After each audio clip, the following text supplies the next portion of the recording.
And what he approached me and he said, Joe, I've got this problem. I have this need. I don't know what to do. You're a trusted advisor for many years to our law firm.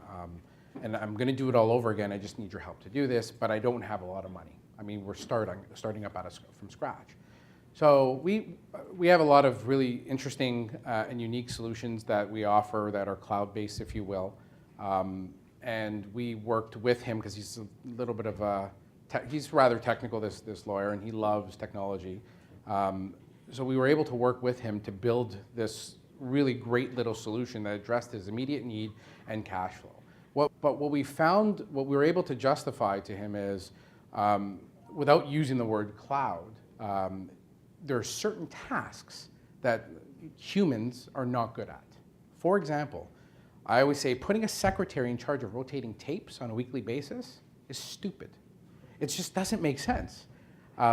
Nothing against secretaries, it's just, it's not that person's, they don't understand the value in that. And I use a good example is, what happens if your place is robbed on the weekend? Then what? You're done. So we use, like a lot of us in the room do, online backup and cloud backup. And you use that type of strategy addressing the individual business needs, if you will. The first, I think, is customers simply don't understand what cloud really is all about. And when we're talking about cloud, at the end of the day, we're talking about an alternative financing of hosting infrastructure type solution. So again, we may not be having the right conversation with the right people if we're going into a business and saying, would you like to buy some cloud? It's not all going into the cloud. So I think the reality is it's always going to be a mix of some things on premise, some things on cloud, certain specialized services provided by certain vendors. And so having that inherently makes things more complex. And so for a small business just trying to run their IT shop day to day, that may or may not be the right solution for them, depending on the types of products and solutions that they want. We're still struggling with this even internally. So if someone comes to you and says, I'd like to move this to the cloud, can you answer to that customer, will it be cheaper? There are incentives. There are always incentives. And it doesn't matter what solution that we may individually propose, there's always a pro and a con to everything. There's always two sides to every coin, and there's always two different perspectives, sometimes more. It really depends on a case-by-case basis what outweighs what. Are the pros better than the cons? As Paula was mentioning, we had this private healthcare supply company that approached us a year and a half ago, and honestly, they were falling apart. They went from 160 employees to 90 employees in months, and they were losing market share like crazy, and they didn't know what had happened. And what really had happened is one of their competitors got very innovative and deployed all these great new technologies, and the occupational therapist just flocked because it made their lives easier. So what he failed to do, the owner of this organization, was understand his customer, which although they deal with the end users being people that have disabilities, his real customer truly is the occupational therapist, because they're the ones that influence the entire sale. What we did for them is, and we've got some new projects on the horizon about pushing VDI down to some tablet-style technologies over 3G connectivity for their road warriors and their project managers. So we've taken them from this, they had, I want to say, I think it was a Netfinity 4500. So for any of us that have Grays in the room, we probably recognize what that is. Or Netfinity 5500, sorry, that they bought in '99, and it worked great. Still had no problems. And the IT manager, who was the owner's brother's brother-in-law or whatever it was, just related, well, I can buy a power supply for this on eBay for $82 and it's shipped to me in 3 days. You have one server running 160 employees. We have a problem here, right? And that was just the organization. They were stuck in yesteryear way too much, and they didn't evolve with their as their industry evolved and with their competitors. So they lost market share big time. By the time we got to them, they were down to about, I think they had hit 60 employees when we first started talking. And we sat in the room and we talked about all these great things and how we can, inspire positive growth again. And happy to say, here we are a year and a half later after we first met, and they're up to 130 employees. They're getting there again. So they've doubled their business actually in a year alone. Actually, disproportionately, they've almost tripled their business in just over a year and a half with only double the staff. So they're doing more now than they were 2 years ago.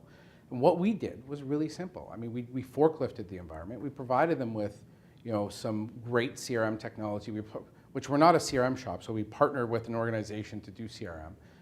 So again, picking our battles where we know we're good. So we bring in partnerships as required. Customers love that because they feel like they're getting the best of every world. And we deployed, we virtualized the environment. We put unified communications, a little bit of Cisco voice in there, remote worker technology, single number reach, and we provided them with a mobile work solution, which was limited still at the time to I have to connect. And with the next phase of the solution, they're going to have these tablets that have 3G, and they'll be able to work anywhere, anytime, without any wires anymore. One is simply that the customer picks the cheapest option available. And that may or may not be the best option, but it may be what they can afford. And so as they start to grow, then they end up being constrained by what that solution can provide. So that's one pattern we see. Another one, which is kind of more interesting, is some solutions are very, very well marketed towards specific niche verticals. So we see this in the portal space a lot, where, for example, instead of buying a generic portal, the customer will buy an engineering portal, or a law portal, or a government portal, or a nonprofit portal. And the way that those solutions are marketed is that they have a bunch of features in them that are geared towards specifically those niche industries. The challenge with those solutions in some cases is they also tend to be niche companies. So if you compare those solutions to a generic solution like a SharePoint or a CRM solution or an Oracle or an SAP, the size of those companies who's providing those solutions tends to be smaller. It still may be the right solution to the customer, but again, many small, medium-sized business customers don't have the depth from a strategy perspective to do a really good evaluation of what's the right solution to them. Looking back at history, you look at how history repeats itself, especially in our industry often. Picking on Microsoft for a second, I look, which in a good way actually, not in a bad way, but picking at them, if you will. What they did about 10 years ago, and you look at it in hindsight, you're like, oh, you know what actually they did, is they had this great little product called Microsoft Back Office. Anybody remember that? And it was a great product, but it sucked. It didn't work. It was broken. It was disconnected. But it was a great idea. And then they discontinued it and came out with Small Business Server. And what did Small Business Server do to the SMB? It changed it forever. Like you've got Exchange now. You've got all this functionality on this one box for an organization of 25 people. It was beautiful. And we sold a lot of Small Business Server. And there are a lot of organizations that are still running Small Business Server 2003, for example. And they love it. They don't want to touch it. Getting back to the comment earlier of it's not broke, so don't fix it. And organizations are afraid of touching that because it works so well. So there are not many diamonds in that rough, if you will, of technologies that do enable the SMB the way Small Business Server did in its time. But I believe with the evolution of technology, and as we have this thing that we now call cloud, that is going to be the next SMB enabler, if you will, because it's reduced that price point, if you will, to get in. Like Salesforce.com is a great example. Give me a cost per head per month, and you're going to have all the functionality that you need in a CRM. This was before Microsoft thought, holy cow, wait a minute, we missed this boat.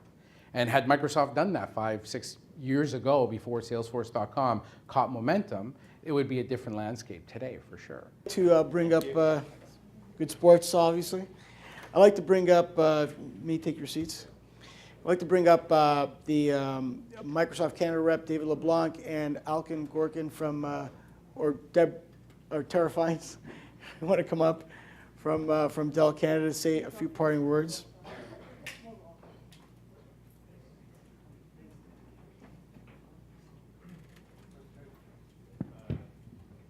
Parting words. I don't have much to say, but thanks for coming out this morning. Hopefully this was a valuable event for you all. I found it very interesting. A lot of interesting questions coming from the audience. A lot of thought-provoking comments from the two panelists. So I just thank Paulo and CDN for putting this on. That's all. Thanks.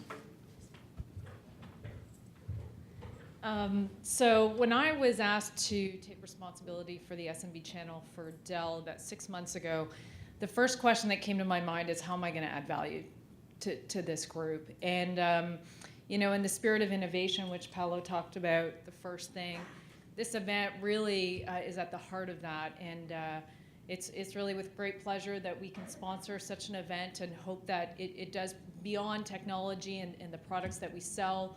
From a Canada perspective, you know, I'm really hopeful that these types of events do add value to you, and you can take some of this back and help your businesses grow.